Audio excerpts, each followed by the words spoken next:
freelance 76. That's crazy. There's been some odd stuff going on with Restream recently. So although I scheduled this yesterday, it's only just come up on my channel. So yeah, we're gonna need to just chat for a while because it's unlikely that anyone is going to be here at all for a little while. Well, I've just seen the thumbnail that you made for today's episode, though. That's good. Yeah, that was one of the photos from E1, and yeah, it's quite good. It's one of the only photos of me from E1, which is mildly upsetting after all the time that I put into my armor. But there we go. Can't have everything. That's one of the weird things about this event is that it's just luck whether you have any images of it or not, and everything else happens in the moment and stays in the moment. Yeah, absolutely. So there's no like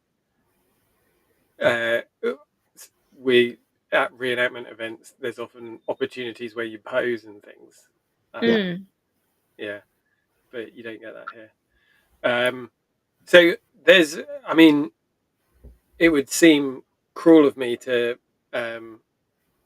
call her the elephant in the room, so I'm not going to do that. But the elephant in the room is that Nick isn't the only person with me this week. So, Christabel, you've joined us. Hello. Exactly. Yeah. So we've got Nick, we've got Christabel, and we've got me. I'm Zach.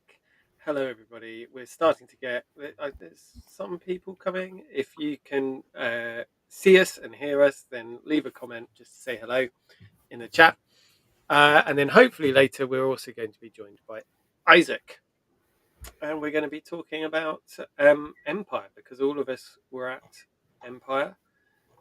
It was my first event of the season. Have you guys done any events apart from Empire? I've actually done Bosworth in March. So my year's kicked off very strangely in that I feel like it's already July because events started 2 months earlier than they should have, which is fun. Yeah. And Bosworth is usually late in the year, right? Yeah. Yeah. So my body clock basically thinks it's September. Okay. We've had a Nick problem. Hello, Nick, you're back. Yeah, don't know what happened there. Internet drops. That's what you get when you live in the country and you've got birds nesting in your roof, I guess. Yeah. Those pesky birds. So Nick, you also did Bosworth, but I think you weren't on the April stream. So no. So fed back about that. So do you guys want to talk Bosworth while I sit back and listen? Sure. Yeah. Cool. How was it for you? Because I'm guessing it was much more stressful and busy for you. It was fairly busy, even though in theory it should have been a quiet event, because I think we had 2 arming of the night shows a day and 1 parade with the horses on one day. So that sounds like it should have been quiet, but it was still pretty much constant. And we then had to adapt to having torrential rain from 6 p.m. on Saturday night onwards. I think it cut out at about 5 a.m. the next morning, something like that. And it was like sideways at one point. Yeah, it left a bog behind it, so we kind of had to quite quickly adapt the plan for Sunday, where we were doing what on what ground, and that kind of thing. And kind of a logistical effort to kind of get people off the field whose vehicles were either not built for the conditions, or they had lots of, not necessarily not built for the conditions, but were in an unfortunate position. Yeah. Or in fact, didn't you and I at one point, along with multiple other people, push a camper van off? Yes, we did. Yeah. We pushed the camper van out, and then there were people who had obviously a lot of kit who had to then bring vans onto the field where most of the living history was, which was also not ideal. Me and the one other Middleton who were camping, we had very, very little stuff, so we didn't even bother bringing our cars on the Sunday. We just carried a small amount of stuff we had. I thought it was generally a nice event. Like, I always like doing events at Bosworth because the visitor centre are always sort of so happy to have us there. And I feel like the public there are good, but it was very cold on Saturday night because of all the rain. There was nothing. I kind of wrapped everything up about 5:45, just put the horses away, sorted everything out, came over to see what people were up to, and got torrentially rained on. Tried to stick it out for about 20 minutes, but it wasn't worth it, and then was very soggy and slept in a cold, soggy car. We discovered that the shelter that we were using, so that we had something to kind of sit under in the evenings, Elliot and I, was not as waterproof as it had been in previous years, partially probably because 2 years ago at Tewkesbury it got absolutely soaked through in a puddle on the ground because it didn't get used. So that's a job that we'll need doing to re-waterproof that. So that meant that not only were we huddling away from the edge, but there was like a section in the center that we couldn't sit under because it was sort of a sieve rather than a shelter. And then it was heavy enough rain and the temperature dropped enough that we had to bring the fire under the shelter to cook our dinner, which is a very unusual thing. I mean, it wasn't a big fire, so it wasn't unsurprising, I guess, but it's unusual that a hot fire you can't cook on because the rain is too miserable. But apart from that, it was lovely. I mean, it was. I mean, it was good to see people. Say the visitor centre were very happy. It was pretty good fun overall. Just possibly could have done with less sky water. I mean, Bosworth has been perpetually plagued by weather, hasn't it? Somehow, no matter what time of year they hold the event. Well, I remember. So last year, I think we had pretty decent weather at Bosworth. Okay. It was one of the few dry weekends last summer. The year before, was that the year that it was so hot that we had a curfew for fires? Yes, I think so. No, the year before was the little one, small Bosworth. Because it had been rained off the previous year. No, the previous year was the year that everything got really badly soaked was 2019, because that was that got pretty much rained off. That was one where we had to dig trenches on the Friday night. And then I want to say 2022 was a really hot summer, and we weren't allowed fires after a certain time, or were strongly encouraged not to have fires after a certain time and only have them going for cooking and this kind of thing. And then 2023 was a smaller event, and it rained constantly from about 6 o'clock to about 8 o'clock the next morning on the Friday. But it wasn't heavy rain, it was just damp. Yeah, I guess my experience as well has been not just that, but also we've always had to put up tilt rails, haven't we, Christabel? Yeah. So, and that field has it can get some real big gusts going down it. So, Bosworth, we've actually had tilt rails blown over by the wind, even though it's heavily pegged into the ground. So weather. Yes, it's windy. But in complete contrast, Empire was just, the weather was incredible. It was great. It was very good. So we are going to be talking about Empire today. If you've clicked on the thumbnail, you probably already know that. We've had a few people say hello in the chat. Waldemar, Palenda, and YJ. So hello, guys.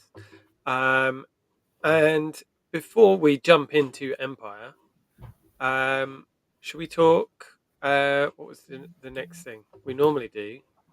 Projects and/or research. Should we do that as one thing? Projects and research. Let's do that. Projects and research. Where should we start? Christabel, you're the guest. Have you done any projects or research recently? I don't know about research. I've done what counts as projects. Does someone want to go first so I know the context of this?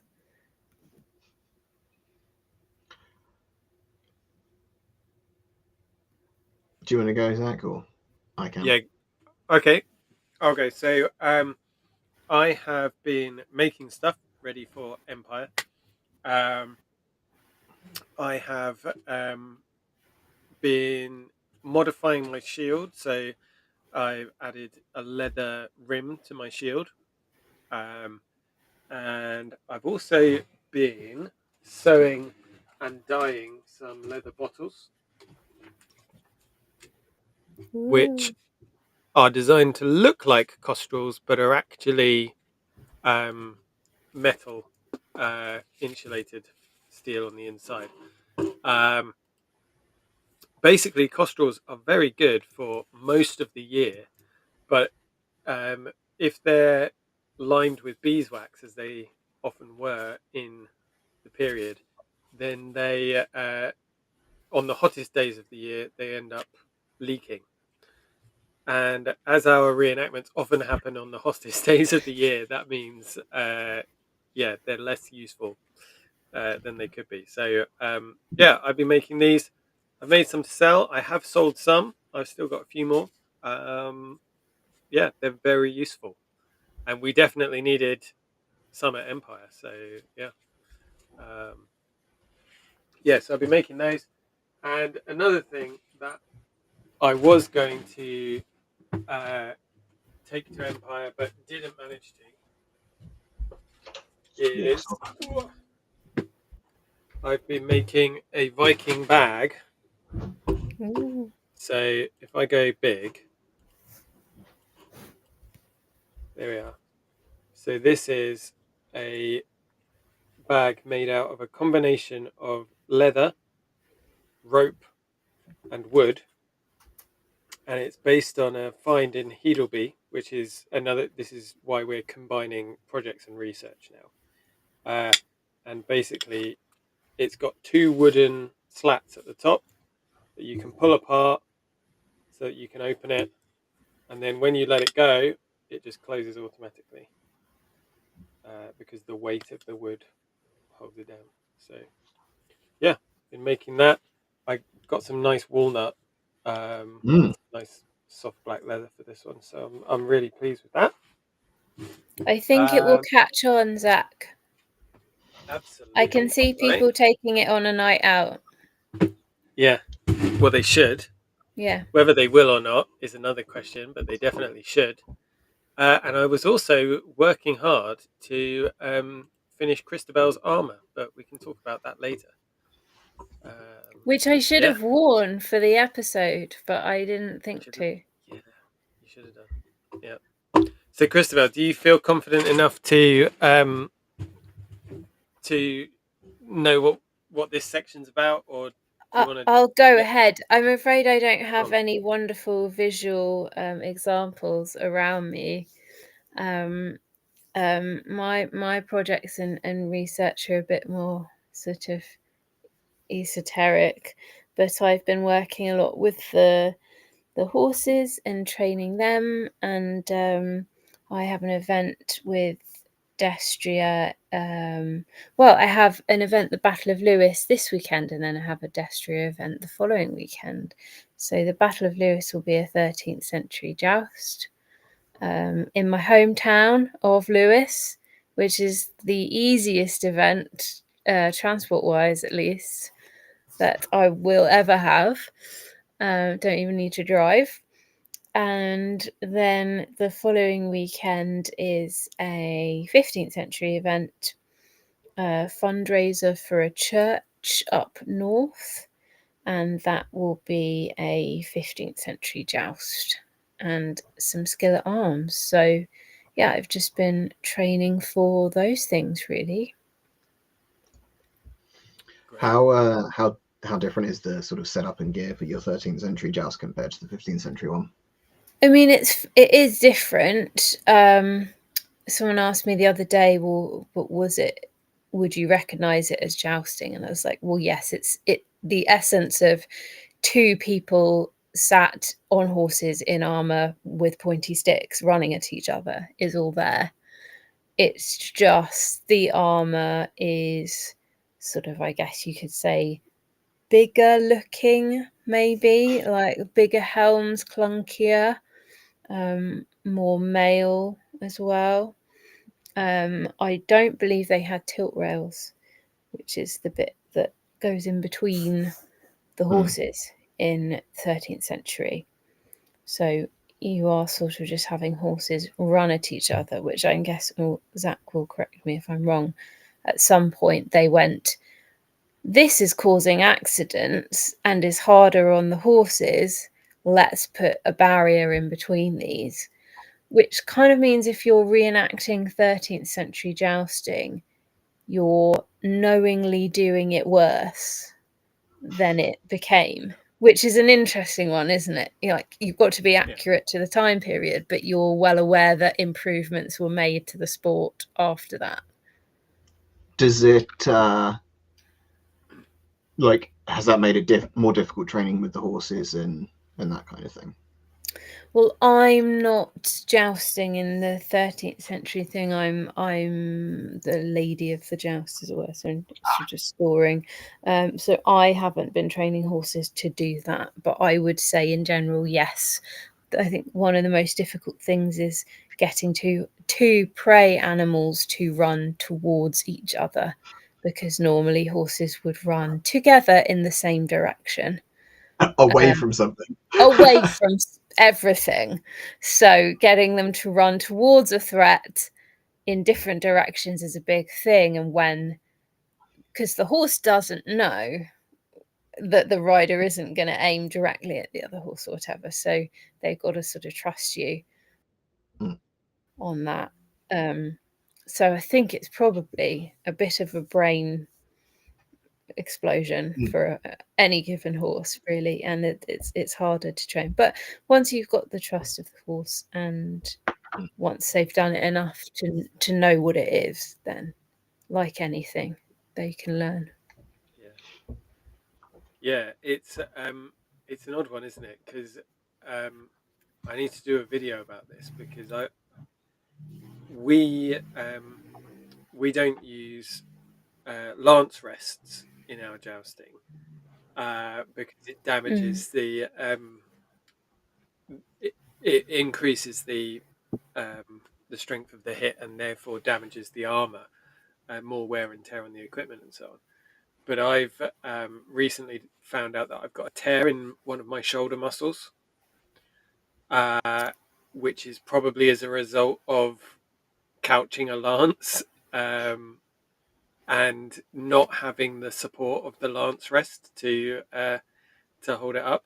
So it is one of those things of like, we know how they did it and we know the best way to do it because they made all of these changes and they brought in all of this safety equipment. And at what point do we go, actually, this, I'm going to use this. At what point do we draw a line with the safety equipment kind of thing? Interesting. And I guess it's a question for every individual, right? Some people in show jumping would look at some jumps and go, no way, it's not worth it. And other people might give it a go. So, yeah. Nick, what have you been up to then? I made a bunch of stuff for Empire, and that continues, like books and little booklets, and generally practicing that. Like potion fizz reps. I'm trying to think. Oh yeah, I struck up a bunch of 15th century pennies at the weekend, ready for us to use at Barnet for payroll. You made my poem. Oh, I did. Yeah, I did your commission for Mhm. Empire, and actually, I've been handed a historic text, like an Empire history text. No. So it's an Empire myth which has an associated set of Empire history research to corroborate it as like this is something that probably happened, kind of thing. That I'm going to be making up into a book for someone and for sale at Empire. So it's kind of fun. Very cool. Great. So Yeah, I think I might have overheard some of that conversation of somebody finding this story, which is so interesting. I think it speaks to that kind of very deep human need to tell stories and have kind of shared myths and history. But it was everyone getting very excited about this story that had emerged, as far as I could tell, and kind of you were going to write down exactly what it was and have it as part of the history of the nation. It's a very interesting thing because the tale itself is in 5 parts, and I don't know. I've got to talk to the people in game. Like, was it found in like 5 separate parts, or like all of these sorts of things? Because I think that's just interesting, because very often that's what happens with real historic text, right? Is that you don't find the whole thing. You find like part 3 of the story of such and such, and you're like, well, I don't know how many parts there are, and I don't know what happened in part 1 or 2, and then kind of pick up the references to it. There's a great line in one of the Warhammer Horus Heresy books. I think it's one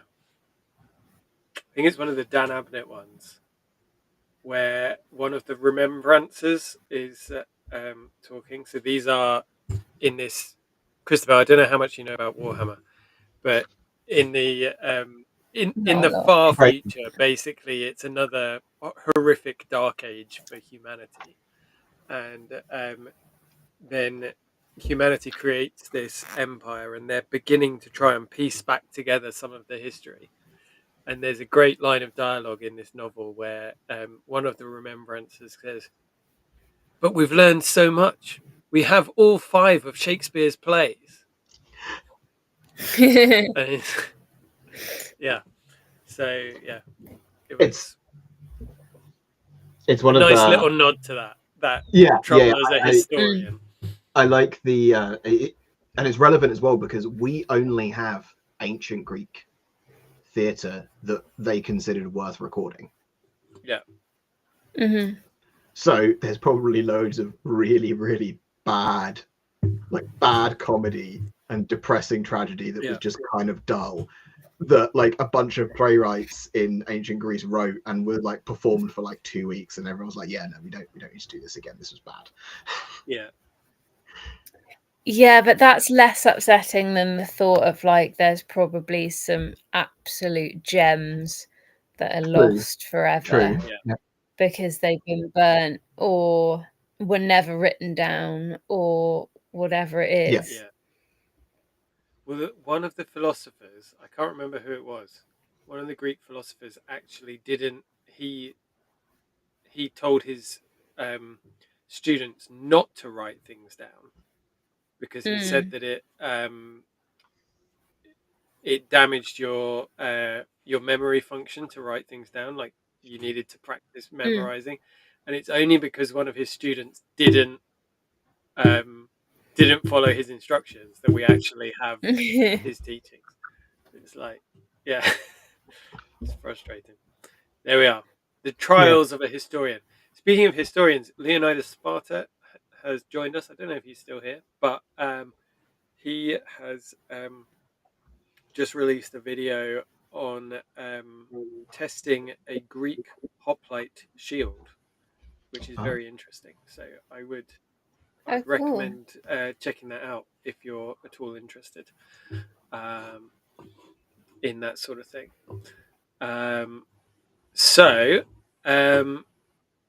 Just before we jump onto the main event, we just want to say thank you to patrons. I have got a video in the bank which is going to be releasing later this week, which is made possible by the patrons because it's an unboxing of some Anglo-Saxon miniatures. So Victrix Miniatures are releasing a new miniature game, which is a skirmish game called Pillage, and you can choose any of the Dark Ages factions, and it has rules for burning down buildings, and it has rules apparently for sheep rustling as well. So I'm really excited to try that out. So I've picked up those and I've done a video. So get ready for that. If you want to support things like that, if you want to support the channel, you can find the link in the description down below. And if you are at all interested in attending Empire, then did I put it in the description? You put in your discount reference. Yeah, but I didn't do that. I will put that in. I need to get in there first with mine. Do you know what? Yeah, I'm going to get in there first with mine. Maybe we should just give people the choice and see who's. Don't tell them which is which. Who they like. They'll be able to people figure it out prefer. from the. No, from the it should be a popularity. A popularity contest. Yeah. Run a vote on your channel. Whose reference should you post? Okay, so basically, if you want to try out LARPing, you can come along to Empire, and if you put in one of the codes, which will be in the description, then you get £15 off your first ticket. And whichever code you choose, that person also gets £15 off their next ticket. So, it's worth doing, and it's a great way to get started. Okay, so and Good Crusader has joined us. Greetings, Good Crusader.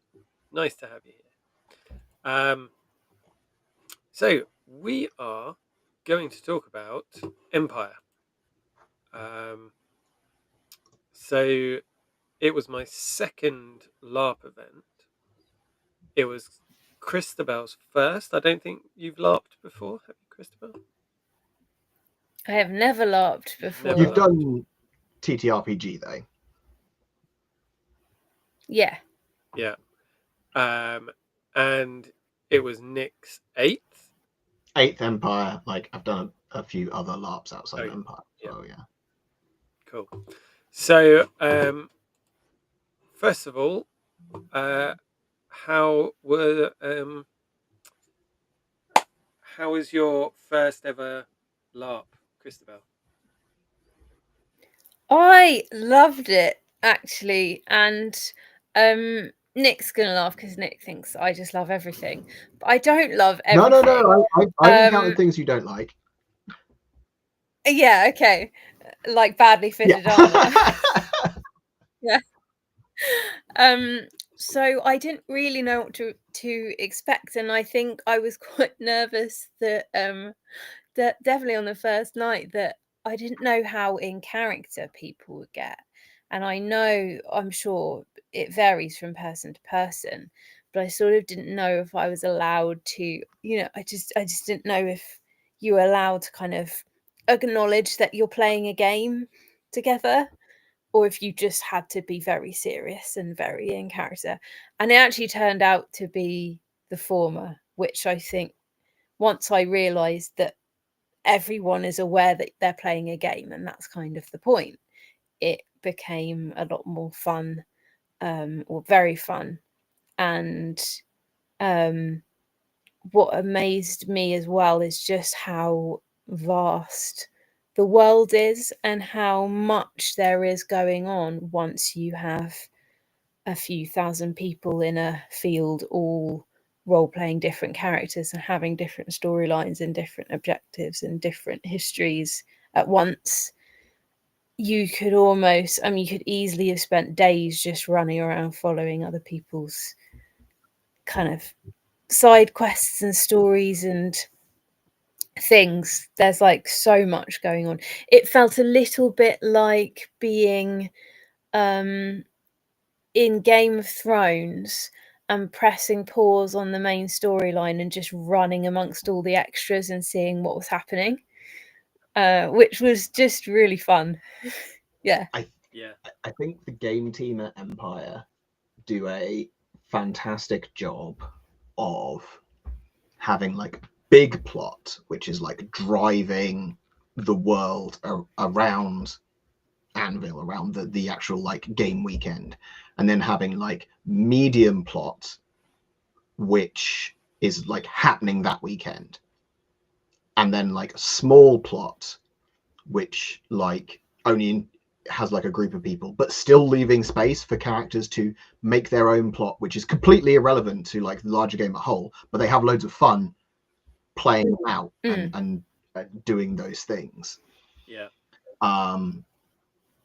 You know, like last year I met a character who was going around, who he was working in the field hospital, and he was going around like looking for trinkets from each of the nations, so he had something to give like terminal people in the hospital to hold. And like that's not something that the game has provided or driven him to do. That's something that he, as his character, wanted to do because it felt right for a thing that was going on within this big construct.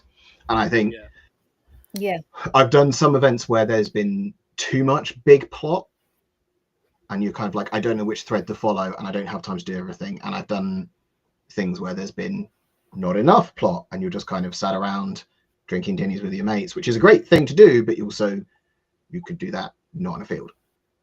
Yeah, and without a ticket price attached to it. Yeah. And I think because it's such a big thing, right?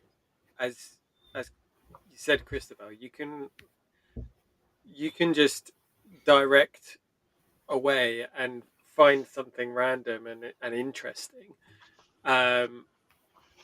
And yeah, I guess I hadn't really thought, like what you were saying, things like the Lord of the Rings, most of the people didn't speak to Aragorn, or like, you know, they were doing things for their own reasons or whatever.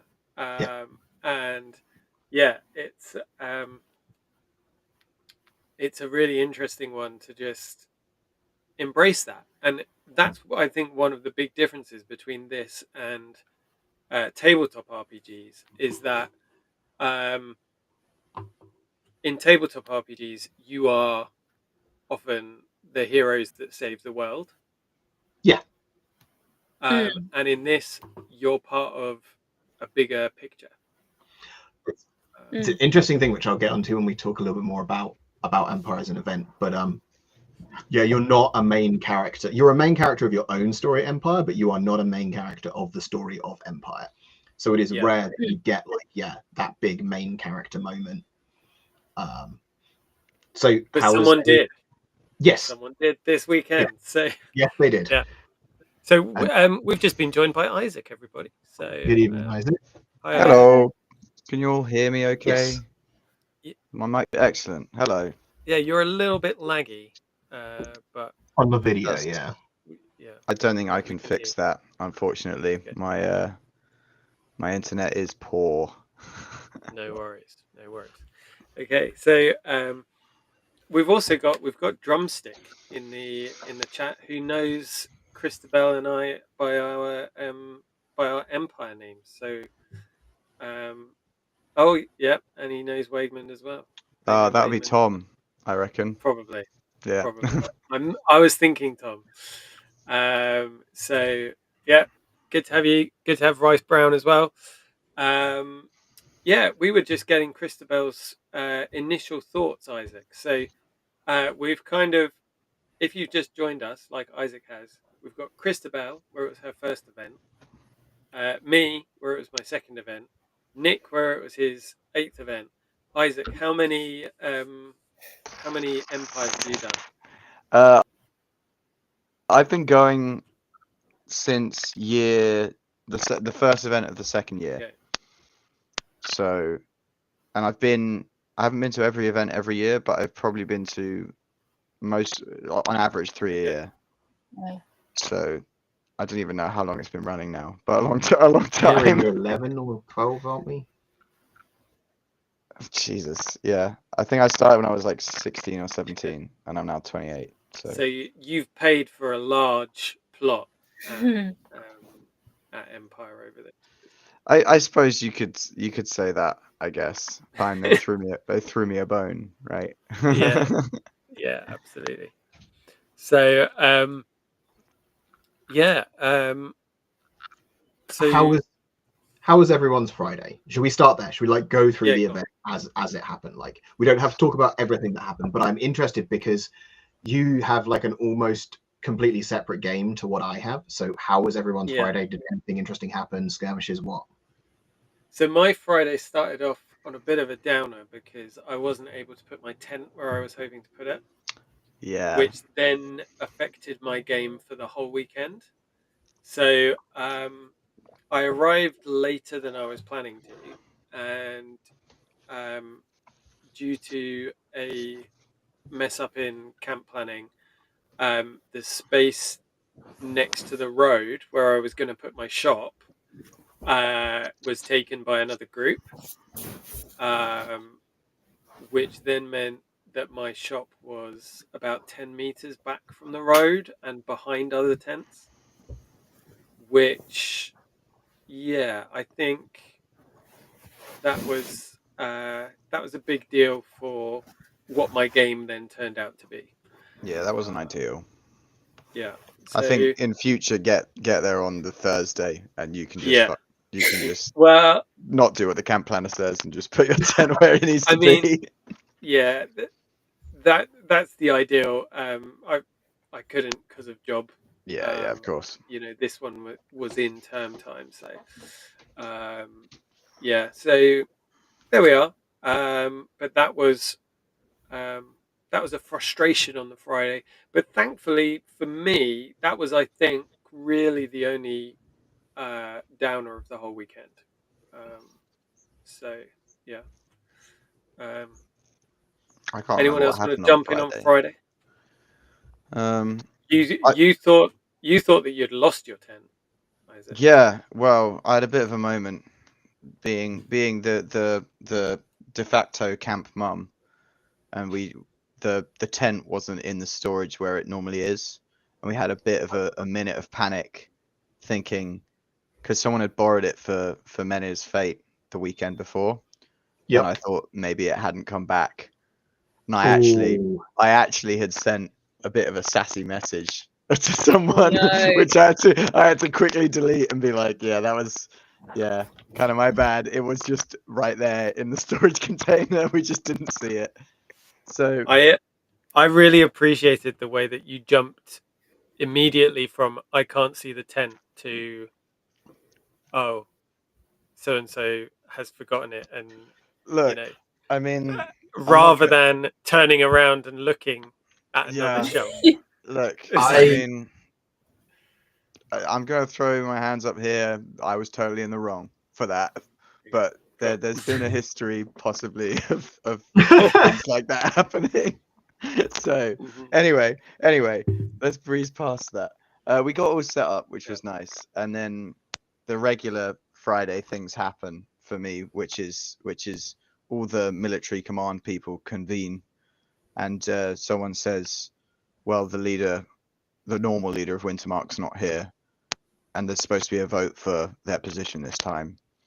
Like, what are we going to do to it'll like straight into like political maneuvering stuff, to try and make sure that it wasn't one particular large group being in charge of everyone again. So yeah, I was kind of strong armed a little bit into a lot of people were like going, well, you've got to run for the leadership position because there's no one else who's like feasible, who is free to do it. Which was a pain because our warband leadership was also up for re-election, which I kind of wanted to do that more. So you can only really do one, you can't do both. So I was put in a bit of a weird position straight away, a bit of a difficult position that took a whole night of kind of stressing and figuring out what the hell I'm going to do with it. But yeah, that was my Friday, and that and getting very drunk because we found out that the battle was going to be on Sunday instead of Saturday, which is my favorite thing. Yeah. Christabel, what about you? Well, yeah, I think sort of more of what I was saying earlier, which was this like coming in and assessing the lay of the land and kind of how seriously and how in character people needed to be, and just trying to get an understanding, and also just like I had no concept of the scale of it really, because I arrived and just saw canvas tents stretching on for days. And I think even the biggest reenactment festival I've been to is nothing compared to like size wise compared to that. So it was like quite overwhelming and very exciting. And then I think we just sat round under the awning and chatted and drank, which is ideal. Yeah. So the three of us were all in the Wintermark camp in the Aisling part. Nick, you were in the marches. What was Friday for the marches? I mean, I can't say for the whole. I can't say for the whole marches, but there was a lot. I mean, there's always a lot going on at Empire because that's the nature of the game. Marches were lower attendance than normal, which is, I think, normal for the first event of the year. But we actually had where normally in the marches we're basically camped on top of each other. We actually had like space to be flexible with our camp layout. So we tried out a new layout for our bar, which we really liked, and we're hopefully going to do that again. It had everything set up for that. We had military sort of mini elections for the leadership of on the field as well, and a lot of our normal top leadership, like the people who sit at the top of the tree, normally do like the field captain and that kind of thing, weren't there. So again, there was not strong arming, but there was a lot of kind of cajoling to get people into positions where they could be effective. Also had some people doing new jobs who were all very good over the course of the weekend, which was great. There were a few marcher skirmishes on the Friday night, which historically has not gone great and did not go great this time either. But people had good game from it, so that's fine. We sold out of basically everything in the bar, like all of our beer anyway. On a pretty crazy Friday night, at one point, we sold like 3 bottles of spirits in 30 minutes to one group. So yeah, and also I was very happy as I was to discover that we were doing the main our sort of character battling on the Sunday, because that meant not only was Saturday morning much more relaxed, but also it meant as a marcher player we were getting the battle that we were most excited about. And I'm Talbots of Hay for Drumstick in the chat. We run the Dancing Goose Bar as well as doing hitty things on the battlefield. Yeah. You're the most well-armored barman. I don't wear the armor while I'm serving bar. No, but just the idea of like just someone serving behind the bar and then going and getting into full plate armor is quite funny, especially as some of the other people that work in the bar don't have as nice armor as you. Well, that's true. Yeah. You obviously make good tip money. So I have a very, very large pig farm in game. That's what I'm going with. Yeah. So I bought a new weapon on the Friday as well. So I've got a Langsax. Well, this is just a sax, isn't it? I was tempted by a Langsax, but it was a bit too Did you get a new weapon as well? bit too spinny. Isaac, you'd already ordered that, hadn't you? So you picked up a Yeah. 7-foot long spear. Yeah, it's I can't get it all on. No. Or maybe I can. There you go. Oh, that's the two-handed spear. No, you can do it one-handed if you know what you're doing. Yeah. But yeah, sorry, Zach, carry on. Yeah. So part of the reason why I wanted this, I didn't actually use it at all on the weekend, but my boys at home really, really want to sword fight, and they're always wanting to use my regular LARPing sword, and it's just too big for them. They drag it along the floor, and like it's just going to get damaged. So I thought, right, I'll get one of these, and they can use that, and I can, we can fight together. So when I got home, I showed it to them. I was like, "Go on, give me a whack on the arm." And the youngest one, the 4-year-old, hit me directly on the ulnar, the boniest part of the forearm. I was like, "Oh, okay." You did tell Because him normally, yeah, I did. And normally you'd be like, "Oh, it's just a foam LARP weapon, and he's 4 years old, so it's not going to hurt." It did. Honestly, Zach, that one's on you. Yeah. We all saw that But- coming. But then it was the 6-year-old's turn. And guess where he hit me? In the I know face. On exactly the same place. Oh, okay.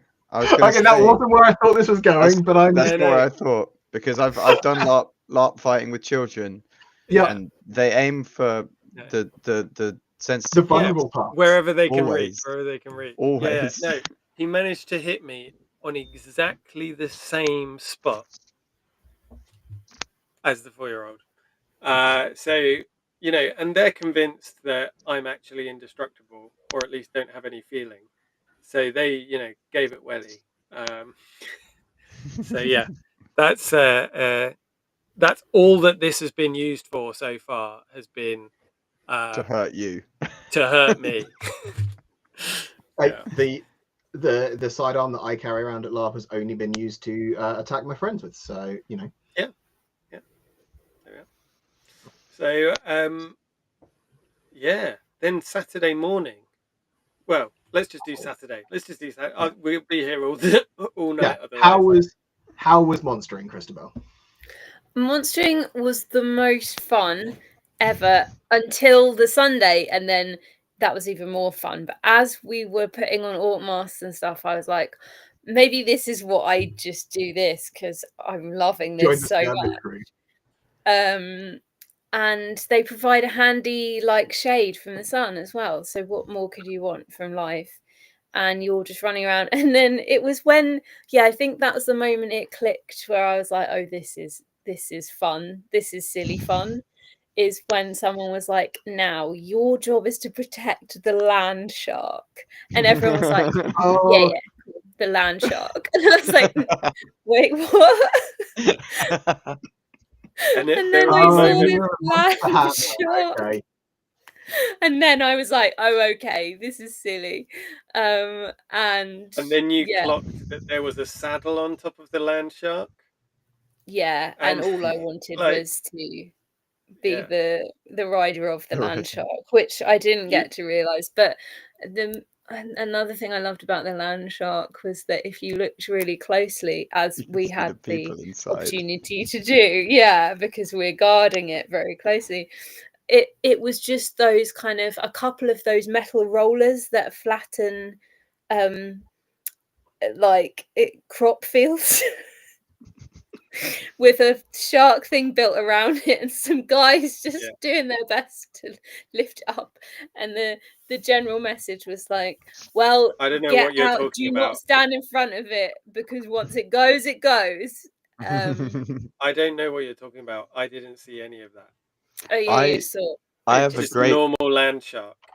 I have a great memory of when we were fighting against one of the land sharks once, and someone had a Dane axe, and I was standing right next to them, and they hit it, and one of the panels fell in, and you could just see no. the face of some crew go through the hole, and just the panel just get put back up.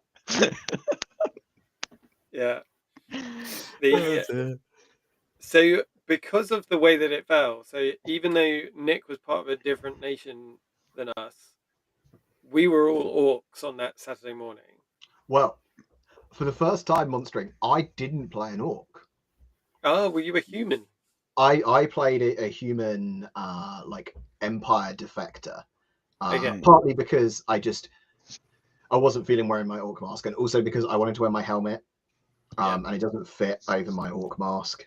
So I haven't figured out a helmet that does fit yet. So I just decided to err on the side of personal safety rather than Auction. anything else. Cool. so you figured out the loophole too, is if you turn up wearing a helmet, they'll just let you. Yeah. That's what I did. Yeah. But Yeah. Well, I wish people wouldn't, because I get very confused about who's on which side. Well, we were playing Wreckers, which meant that we were like a motley group of people whose job was to confuse and run at and generally mess up people's day. So it kind of worked. However, it did come back to punish me because a household from Dawn, I have no idea who they were, but they recognized me as my reenactment persona and decided that they were going to job me and absolutely annihilated me. Which, from like the broader game perspective, that's fantastic for the orcs because they expended a bunch of resources, essentially killing one random trooper. But for me, I definitely felt picked on. Yeah. Oh, funnily enough, that's the first time I've ever monstered where I haven't died at all. That battle. In like 10 years or whatever it's been, that's the first time I've ever done it and not died. And I did nearly get killed by other monsters because I didn't have a mask on. So they did come after me. Someone saved me. They're like, no, he's with us. But yeah, it was a good fun battle. That. Yeah. And it's hard to say we won, but because We did. We were orcs, but we definitely won, didn't we? We definitely won. I mean, the Imperials doing that battle struggled to achieve their objectives.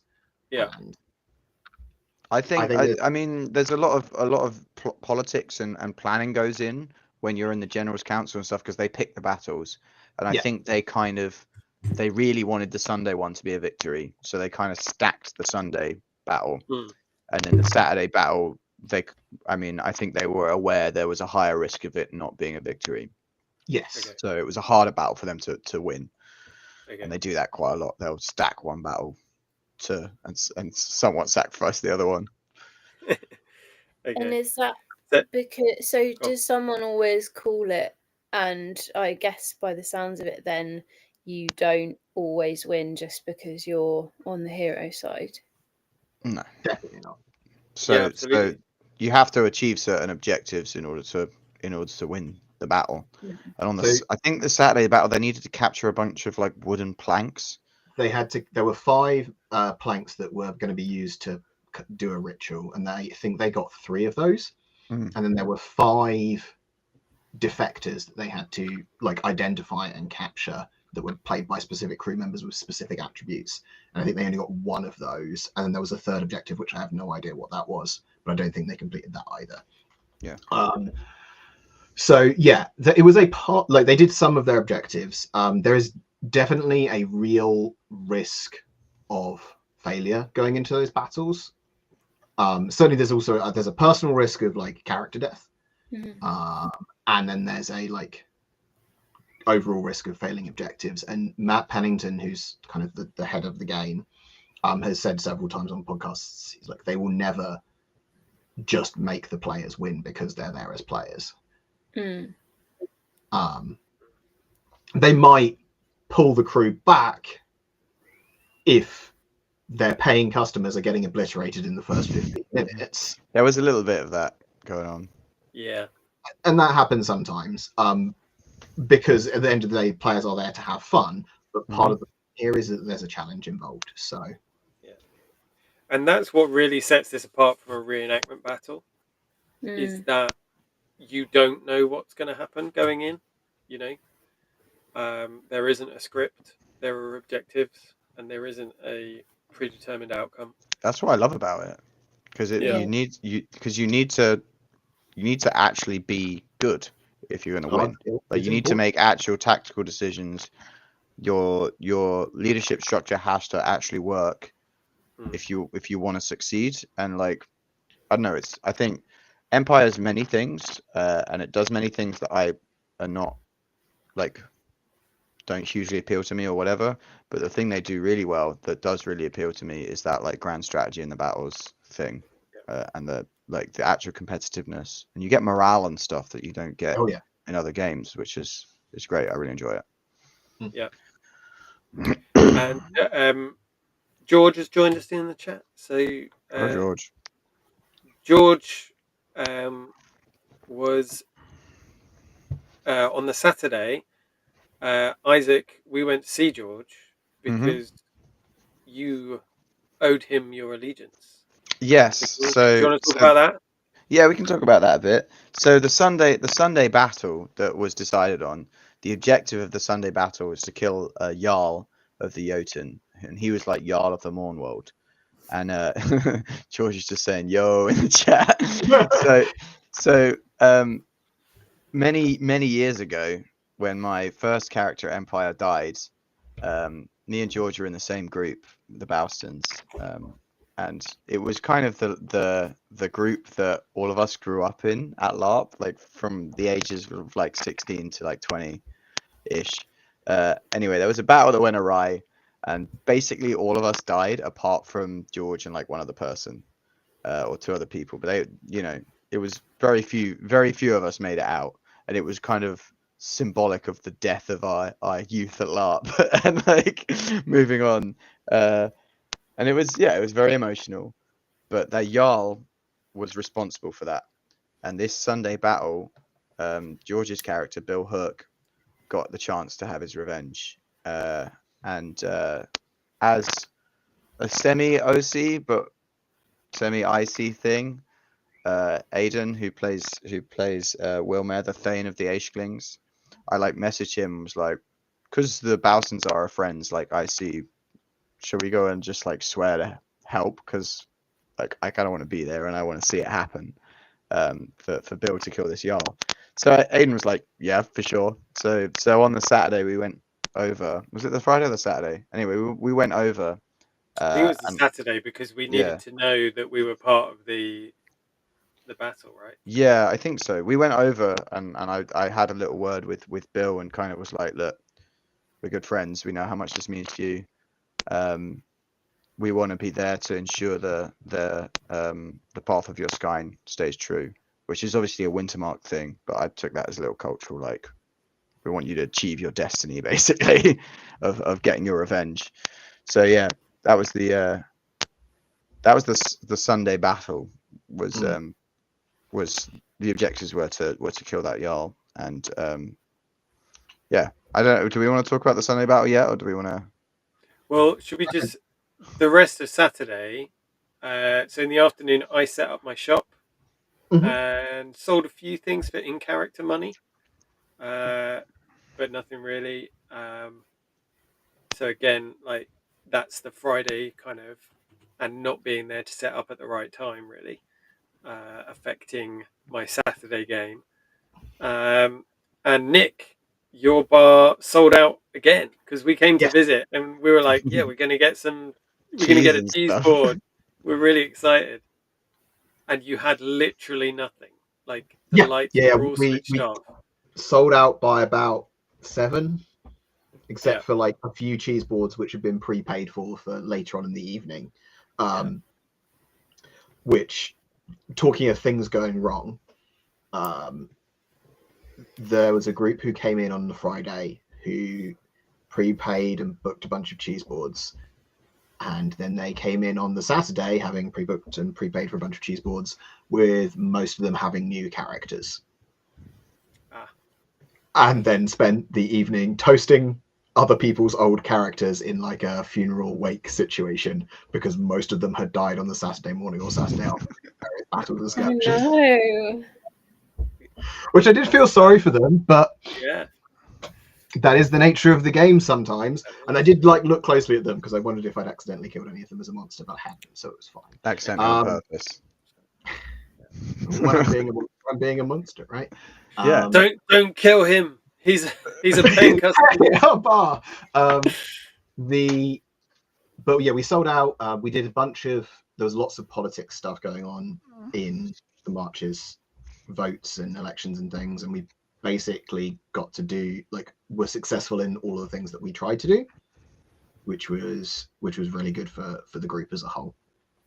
Matt got the position that he's been after for a while, which I was very happy with, and just Saturday was a pretty good day for us overall. Did anything exciting happen for you, Christabel, on the Saturday? Just so many shenanigans, and this was like the start of opening my eyes to how many different subplots are going on all the time. And there was a big trial, wasn't there, for the leaders of some sort of war crimes that had completely, but yeah. It went on for hours. I saw the beginning of it and then went off and watched a bunch of sort of one-to-one combats and a bunch of other stuff, and then came back and it was just finishing.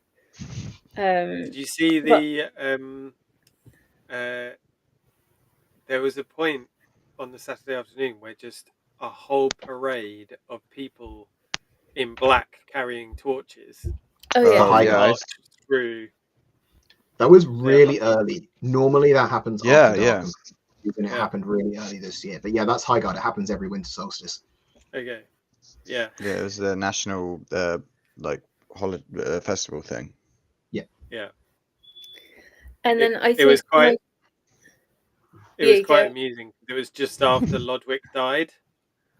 And so we took his body back to our camp. And then literally over 100 people wearing black robes and carrying torches marched past. Yeah, it was really surreal. Yeah. Yeah, go on, Christabel. The thing I really loved being a small part of was Ziggy performed a ritual. That was crazy. Darius, and I saw sort of the ritual happen, and then Darius ran off, and that was that. And then at various points through the evening, I saw him in various different states. States of undress. States of undress, states of insanity. He sort of sprang back wearing next to nothing. And was my internet gone? No, you're still here. Good bit. Still here.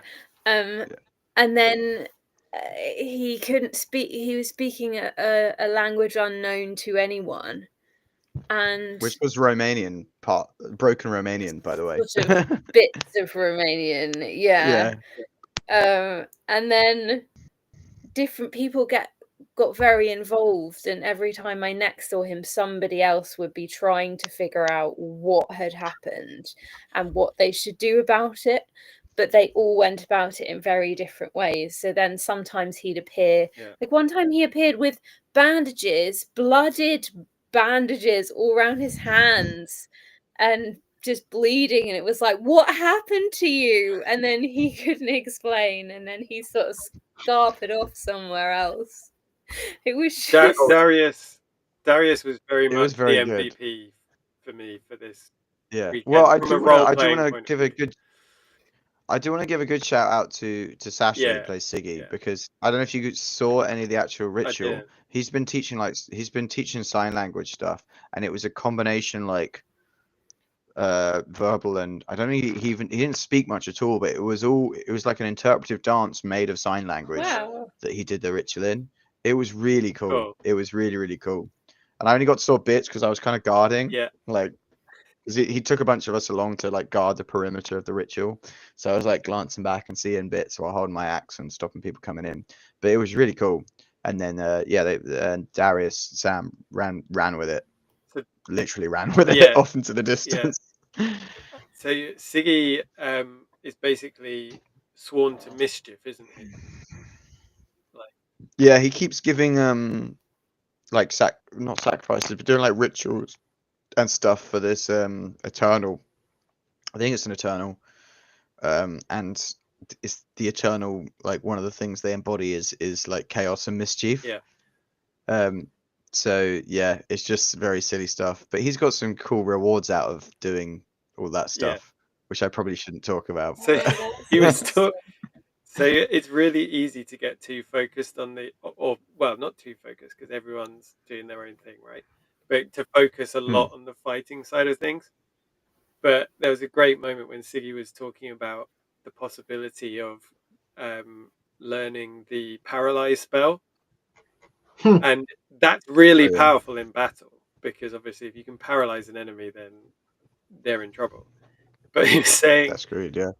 yeah, and I really want to just repeatedly paralyze someone and get someone else to shout poetry at them and then run off. And it's like, because these spells, they're like limited on a day, aren't they? Like you can only do it. Yeah.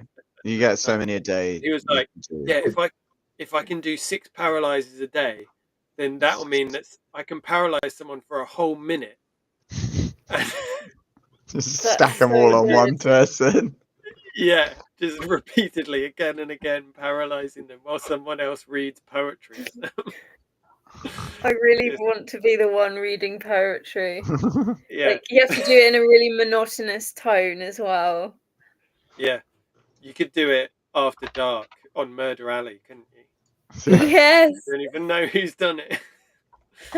But yeah, I just really appreciated those two guys just really giving it into that side when it would be very easy to just focus on fighting. Yeah, that was very cool. In character, I was really annoyed about it. Out of character, I was thinking that's like you guys are really going ham on this, so very cool. But like in character, it was them and also the whole plot around the trial, and then he got executed and brought back like to the camp right next, and it was like at the exact same time that we were having the captain's meeting, and everyone's having these going to be like this dead body just gets like dragged, everyone's singing really sad songs and stuff, and I'm going like, oh no. But it added to the atmosphere. It was good fun. Yeah Good. So that's Saturday. Then Sunday. Well, a little more happened on Saturday for me. If I can just chip in real quick. Please. So what I was talking about before with the election of the war leader thing happening. Basically, there's a Stormcrow who's like a big priest kind of guy who comes along to all the captain's meetings, but he's not a captain. He's like a impartial person. His whole deal is that he comes to the meetings and makes sure everything's being done virtuously. So, but he keeps notes and everything, and he was like, "Well, it's the election this event, so it has to be done." But the only candidate that everyone wants to be the war, so a lot of people were angling for me to run, so I'd get it. Well, maybe get it, but they wanted me to get it as like the compromise choice, because there was the I don't even think the Dunnings wanted to run someone, but they probably would have run someone. They just didn't want it to not be Isa who wasn't there, and then the other guy who didn't really want to do it either because he had to run his own little war band, and then me who didn't want to do it either. Anyway, so it was kind of being like we're kind of being forced into this vote that nobody really wants to happen this time. But we all like convened separately in little groups and stuff, and I've kind of proposed with a couple other people like, why don't we all get together and just vote to defer it for a year, and then we'll decide on someone to defer it for a season, and then we'll just vote on someone to do it this season, and if everyone's happy with that, we'll do that. Anyway, that's what happened. We all got together after this big mess of back and forth and politics and everything. We just voted to defer it to next season, which was fine by me.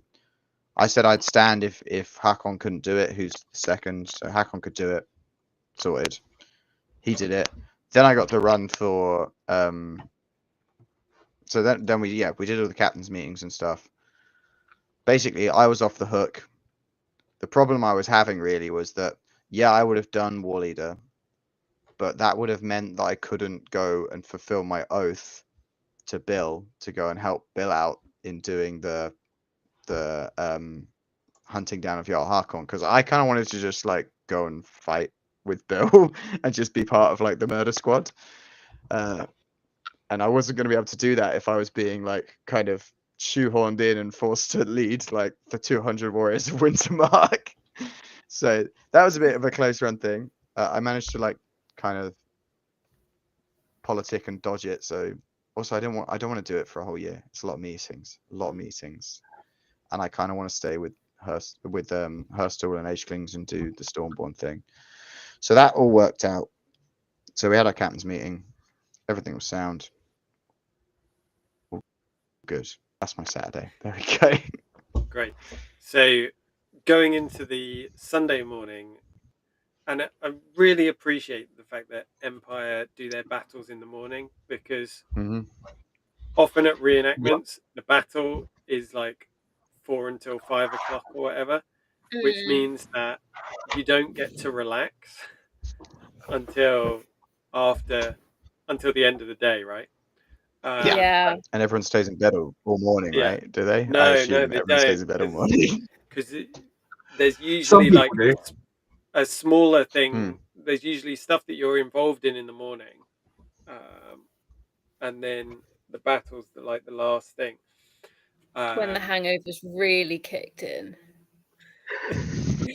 And it's nice to be free from lunchtime onwards. Yeah. Also, my strong opinion is that the best cure for a hangover is the battle. Yeah, exactly. You So you immediately don't want to delay that. Yeah. I mean, you just double dehydrate yourself, which is great for you, but you sweat out all of that stuff. The adrenaline and the running around sorts you out pretty quickly. Yeah, it's the best cure, definitely. Good. So, speaking of, how was? So I know roughly what the battle's like from our point of view. Nick, what did your household get up to in the battle? Killed a lot of things. Yeah. We so the Tablets of Hay, which is my household, and then a group called the Black Company. We are like tend to camp together, and we sort of form a combined block on the field that we call like the Vanguard, and we are often deployed as a Vanguard or as a like relief force or whatever. And so we came on the field. We were immediately deployed because the Jotun were attempting to flank us on the right, smashed that with the help of whoever it was that was over there. I genuinely can't remember. Was it you lot? We came from the inside and like inner flank them. It was pretty cool. Yeah, it was. But yeah, that was very quick, very effective. Straight in there, and then basically quick march across the field, cleared the gate, pushed through a gate, sweeping the forest there, kept stopping to wait for other people to catch up. Then cleared that. One group reached the edge of the map. We really pushed hard in that section. Came back onto the field, which is where it all went down. I think, were you involved in the big fight in the center? We didn't end up in the big fight in the center, which is where George's character was going and doing main character things, which was awesome. But then there was a column that came on to attempt to flank them there, so we went and dealt with that. And then we hung around in the shade for a while, and then we rescued a bunch of Brass Coast, and then we hung around in the shade for a little while more, and then we went home. It was overall it was still an exhausting battle because we were moving fast a lot, and moving fast on foot in harness is exhausting. but it wasn't. I didn't have a high sense of jeopardy for this particular battle. So And I think that first, I think it's because our command structure kept most of the Marcher Field Army really tight together, which meant that we were always supported. And having like the really big block of Wintermark who can be relied on to not fall apart or run off on their own makes things so much easier. So I think that we had almost the best possible weather for Maybe a little bit warm for me.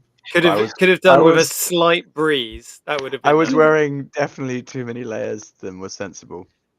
That was your call. Isaac That had was- just finished making his new war coat, and he wanted to wear all of his things.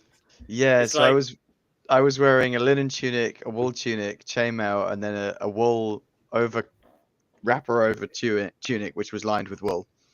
So Oh wow! Yeah, that's a lot of wool to be fighting in. Yeah, there's a picture of me coming off the battlefield, and I look like I've shrunk. like I've sweated so much out. I look like a little wizened old warrior. Oh, not that one. That one I look okay. There's another one. This is Isaac going on to the battlefield, and he's Do you have a smiling before and fresh after? face. And just give me a second while I coming off. I definitely look like I've aged. You can see my cheekbones quite strongly, which probably isn't great. I'm somewhere in here. So there's also the one coming off the battlefield, which will be. I didn't see that Krios had put up their Sunday battle photos. I need to go. Yeah, they're quick on it. They're really quick on it. Oh geez, I thought that one that you showed before was me coming off as well, but no, apparently I just looked entirely bad. That's fresh face. Okay. There's Nick. Yeah. Oh, hello. Come on, internet. There we are. Yep. The best dressed bar boy in the entirety of the marches. And then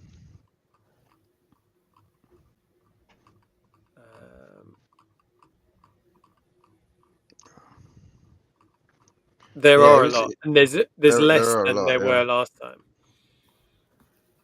There was just to give something to go in the background while you scroll. Our battle was you said you felt pretty safe in the battle, Nick, but our battle was pretty intense. Oh yeah, it wasn't not intense. I just didn't feel like I was ever in a real sense of jeopardy. Like I always felt when I was getting to low hits, it was quite easy to disengage if I needed to get healed up and that kind of thing. We had some pretty hard run moments. Yeah, here's me shrunk in the wash. I've sweated out all of my mass has been sweated out. There's this one. There's another one right next to it, I think, where I've got a little cheeky smile going on because we won. But I'm still very very warm. How was it for you, Christabel? It was just like so disarmingly physically easy, in that you could just run around. Because I think as a reenactor you get so used to, especially in plate armor, movement is difficult and slow, and especially when it's hot, like such an effort. And then to just be able to be a kind of small core unit of fighters and just be deployed here, there and everywhere across the field and just run after things was so fun. And to not feel, I mean, it was hot and it was tough. I do remember feeling by like the final bit of it, like, oh, I wouldn't mind a nice sit down now. But it was very much manageable, as opposed to, I think normally by that point in a reenactment fight, you're like physically shaking and you're like, I can't physically do anymore, is normally the point you get to before you have to stop. So that was and I was saying before, wasn't I, that I thought that monstering was the most fun, and on Saturday I was all ready to go all in on like an orc character and just be a monster forever. And then it got to the Sunday and we did battle as our O characters, and I was like, no, wait, this is the most fun. I learned a lesson the hard way in that we were fighting and we had a good formation, but it got a bit, sometimes it would get crushed and you couldn't get to the opposition to actually get to them. So I saw red, actually. I got a bit of bloodlust and I struck off on my own to the side to try and get to more orcs and just have a nice fight. Unfortunately, I chose the moment where we were tactically retreating to do that. So I just went off on a little side quest, got myself surrounded by orcs, fought as hard as I could, then got taken down. Found it really, really difficult to count whilst fighting. Oh, it is, That's yeah. hard skill. And that got to a point where I was like, well, I'm definitely dead now. Like, I'm definitely going down. And then that orc sort of slayed me, but then I unstoppabled myself, found my way to a ref, looked very confused, and they were like, just go back into the game. So I guess I had to learn the difference between, pursuing honor and not shrinking away from conflict with self-preservation. Yeah, because it's very easy to get separated, right? From your unit, and you don't appreciate the importance of banners. I think in a reenactment fight. I do. No, in a reenactment fight. Oh right, all right. Yeah. Yeah, the recall to the banner is like the most important thing there is. Yeah, luckily we have many banners. Probably too many banners, but it looks great. It's why we have the plumes. Is to make it easy to find the rest of your group. Yeah. So my function, generally speaking, when we do the captain's meetings and stuff, because I've been to the brief, normally what my function is in those meetings is to ask the person doing the brief all the questions that I think it's important for people to know. Yeah. So I just kind of ask the pointed question, even though I know. And most of the time, people will be like, "Well, I'm going to be in charge of this," and that's cool. It's like, right. So what's your banner? Like that's the question I ask all the time. It's like, so what banner are you going to be under? Because how do we find you? It's like you're supposed to be in charge of all of this stuff. Like, how are we going to be able to know where the hell you are? What's your banner? Yeah. And I think I certainly didn't appreciate how quickly you get used to just looking for your banner and looking for, like, in my case, it's like, right, look for the banner, can't see the banner, look for Isaac's and basically your head because of the press of body. And that's like the two things. Like, if you can't see them, you don't worry about fighting anyone. You move about until you can see them. Yeah. Yep. Because you're essentially you're useless on your own. In terms of these battles, it's not about like killing the enemy. It's about positioning and holding ground and taking ground. And you can only do that as part of a bigger unit. Like there's been battles that we've won tactically by just like walking to the right place, and then it's caused the whole line to like bend round to accommodate for that, and it's like it's just messed up the whole formation. And like just positioning is what wins the fight. One of the battles in my first year, I came off the field quite frustrated as like an out of character individual. That's awesome. Yeah. Quite frustrated as an out of character individual because I hadn't really got a fight. We'd spent a huge amount of the battle maneuvering around and basically controlling areas of the battle just through our presence and being intimidating as a uniform unit in lots of armor, and that just basically caused monsters to disengage and leave space, Yeah. Yeah. which meant that overall, like, we contributed greatly to achieving the objectives and winning that battle. But I barely got to hit anything. So Yeah. like The real balance as a commander or anyone who's doing leadership is to is striking that balance between like, yeah, like if you're totally in character and you want to be super efficient and you want to win, like, yeah, just position and just do that. But also, like, if you don't end up doing any fighting, people are like, well, this is the battle. I'm supposed to I be came here to fighting. fight. Like, I'm supposed to have some fun here, So you gotta get a good mix of that in. Yeah. And I think like what we experienced in the Stormborn is that we were never fighting an equal battle. Oh, we were like So, 3-on-1 against us most of the time. It was a tough yeah. fight. So we were deployed basically as a rear guard to screen the rear of the main blocks. And We were preventing we were basically preventing people getting in the two gates on the field to the woods. So while everyone was in yeah. the woods, we were defending the top gate from attacks from behind. So and we basically the orcs never attacked unless they outnumbered us 3-1. So in that sort of situation, you definitely can't go off on your own, right? That's just No. you've got to use everyone, Mm-hmm. and We needed support from other blocks quite often as well.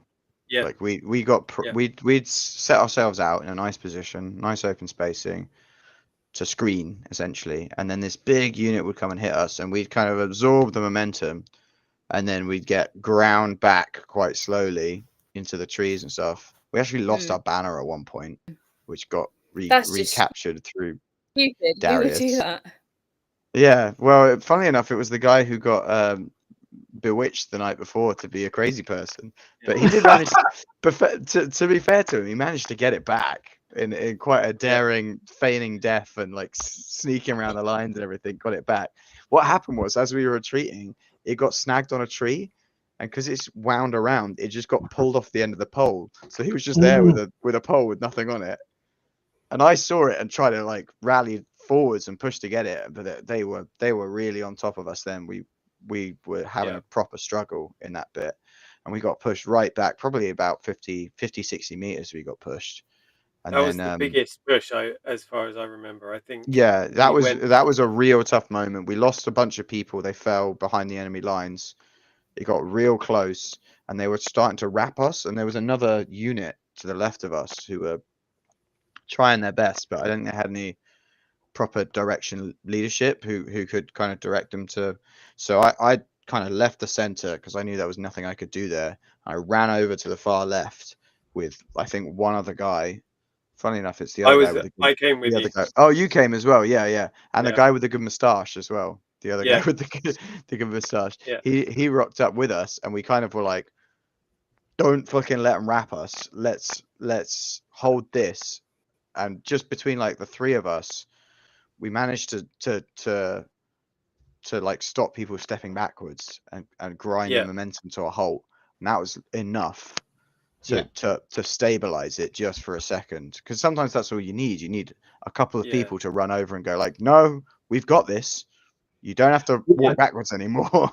Oh, and So we one of the managed to hold long enough to hold the gate and get reinforcements from Yeah. the main Wintermark block, didn't we? So Yeah, Hakon turned up and he in. was like, right, let's kill that one. And we just went. Yeah. And then that changed the whole, and then that changed the momentum. Yeah. It's an interesting thing because of the combat rules in Empire that going forward is way easier than going backwards. Mm-hmm. Yeah. I think that's ubiquitous though, in not just because of the rules of Empire, but like in a lot. I think if you've got the momentum, you're winning. Like, so on I don't disagree with you from a momentum thing, but I think like on a like individual or unit to unit basis, right? Like in Empire, you cannot stop somebody going forward saving a few specific calls, right? You cannot physically Right. stop them. Oh, I see what you mean. Okay. Yeah. Like there's no rigidity in the pole arm. I can't push someone with it or anything like that, which means that somebody who is advancing, as long as they're not completely getting pilloried, has an advantage. If you've got shields, you can physically push against them if they get up onto your shield. That's Which true, I've never actually thought of, but that is in the rules. Yeah, it's in the rules. You can do that. But then there's also the thing of,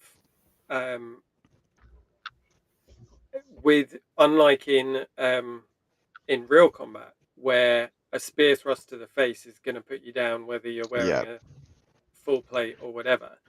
The global hit point system basically means that, especially if you're wearing heavy armor, you've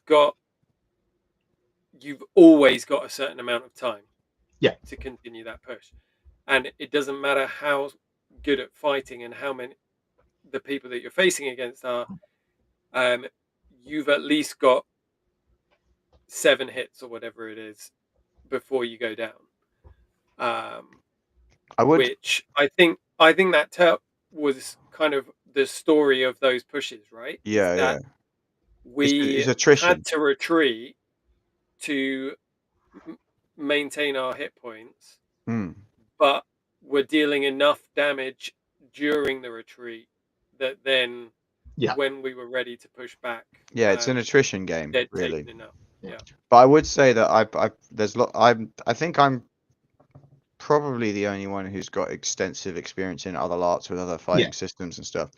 It maps across to all LARPs, really. It's if you're being pushed, like the momentum change is the same. Like if you're going forwards, you're more like it's much easier to fight going forwards than it's fighting backwards.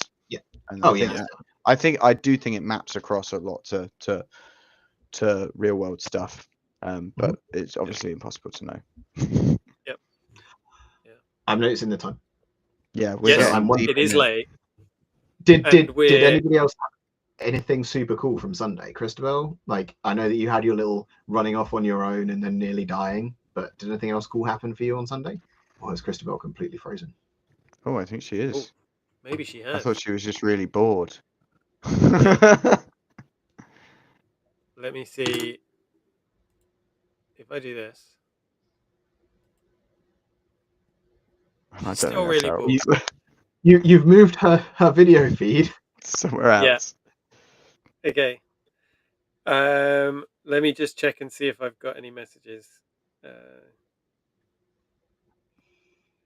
Yeah. No, I have not. Oh, she's disappeared. So it seems like maybe she's had an internet issue. Yeah. So yeah. I'm trying to think. So I didn't actually. No, on the Sunday I actually went around and did some peddling. So you set up your stall as well on the road, I think, didn't you? I did that on the Saturday. Difference. Oh yeah, okay. So I set up my stall on the road on the Saturday, which is I think why I missed the Sasha's ritual because I was tidying that up, and then I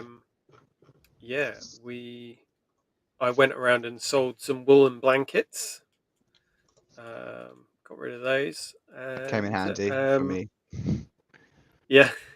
I was at another LARP this weekend, and I needed it because it was cold. Okay. Yeah. The weather was so different, wasn't it? Yeah. Well, the difference between Thursday night and Saturday night Empire was insane. Yeah. I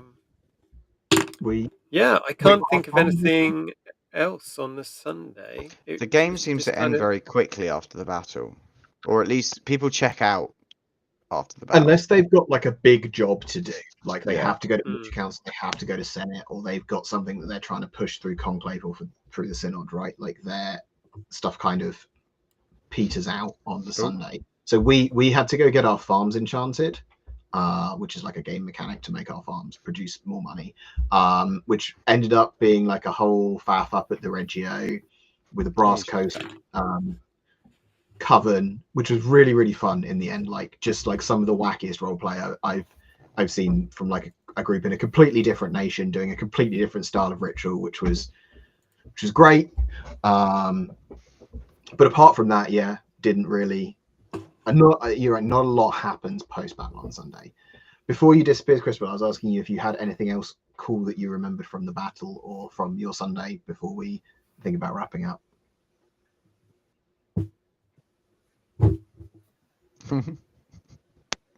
She's blinking. We got video. We got no sound. She just looped a GIF. No, I think that. Oh, there we are. That summarised my battle experience.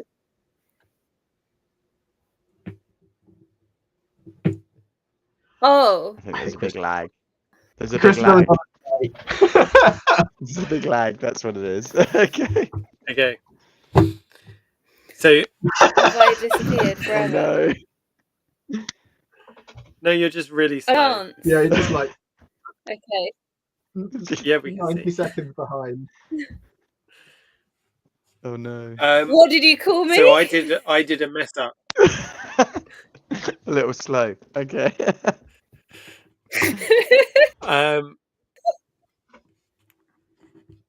I messed up on the Sunday because I'm still new to the game. I Can't say didn't that. realize Oh, you have to book. You she's didn't so book in far your week. behind us. She's in a different time zone. Yeah. I didn't realize that I would need to put my money back into, like, deposit my money.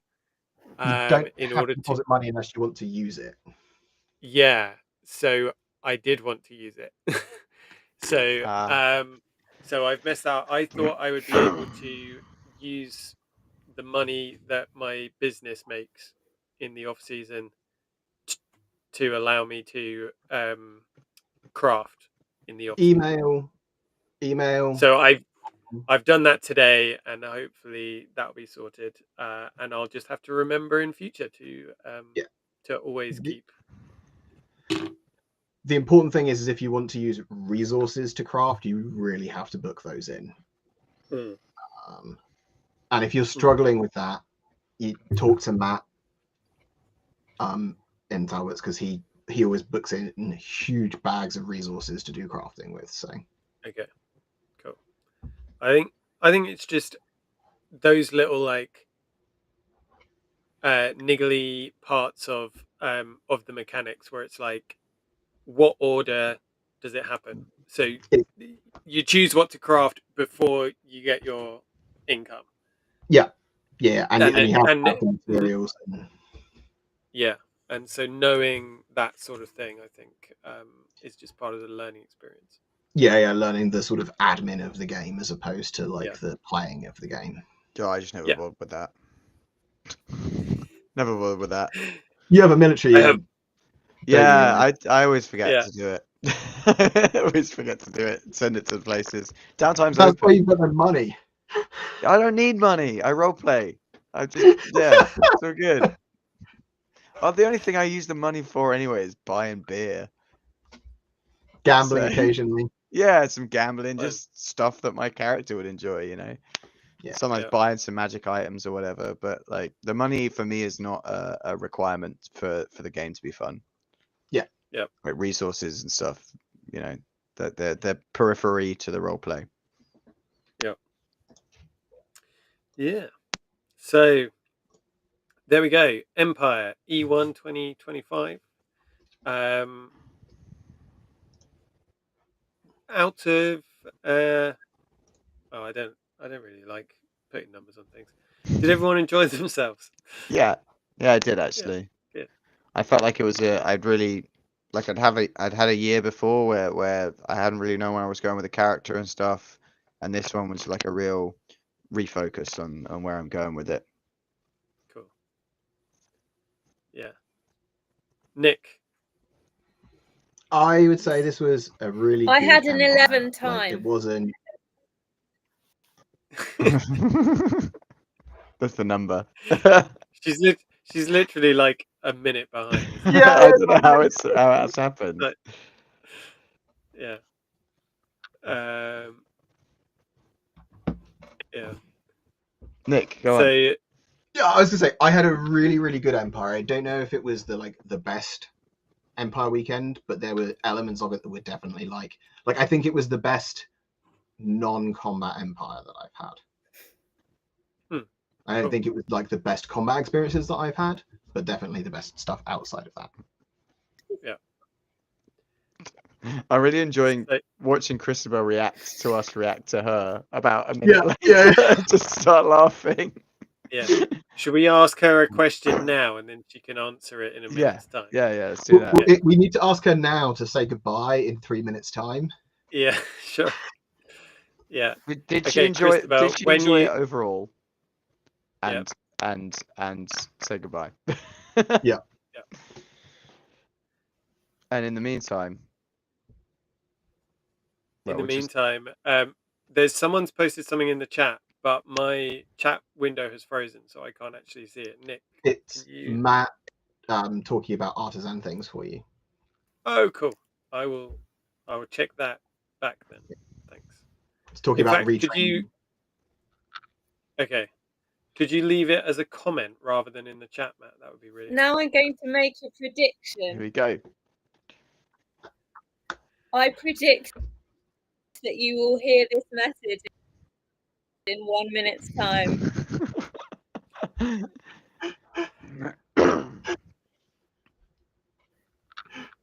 Has she finished? I don't think so. That was I mean, maybe we're more than a minute I behind. had Maybe the most she's gonna do brilliant more on this time. bit. Thank There you we for go. making me feel welcome. oh, there we go. And that's all, folks. Perfect. There we go. And on that bombshell, let's End the go. stream. Yeah. Thank you, everyone. Bye, everyone. Cheers, guys.